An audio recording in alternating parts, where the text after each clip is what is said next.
Hi, it's our last fishing line collection of the season here up in going around White Lake. I wanted to give you just a quick little, I guess, tutorial of what we do, of what that process is. It's fairly easy, but it can be a little bit frustrating, and I'm going to show you a little bit about why. So we go around with this clipboard where we actually have each of our bins listed on here, and we put in there like what kind of stuff we find. Unfortunately, a big problem is we don't find just fishing line in our bins, and that leads to a lot of problems. And we appreciate how people aren't putting their trash in the water, but it makes a bigger headache for us when we come out here to empty these bins, because otherwise we would actually only have to come out here like once a year just to check and maintain them. But because people are putting trash in them, we actually have to come out here at least 3 or 4 times a year to be checking these. So one of the things coming out here, we're out on the channel next to near Lake Michigan. There's a beautiful sunset starting happening tonight. So instead of just coming out here to just get our fishing line, we have a container just for fishing line, but we actually have another container for trash. And what we do is actually we have a couple more buckets back in the vehicle that we take some of the recyclables out of the trash and put in there after each of our bins that we check. And there's like 12 of them around White Lake that we check.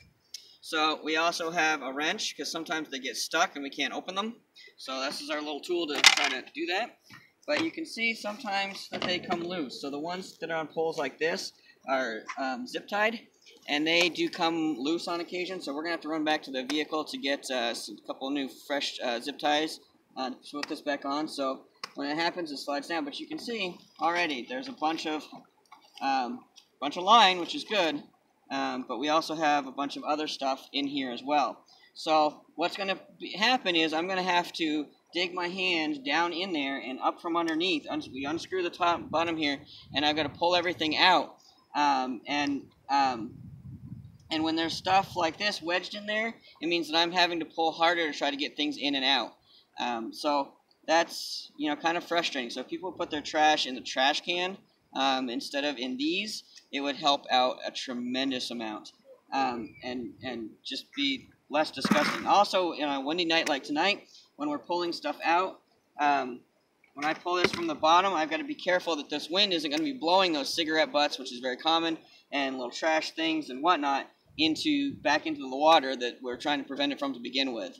So when you see these things, I'd greatly appreciate it. Please just put fishing line in there, not trash, and not your cigarette butts and stuff like that. But if you think there should be a place that needs a trash can,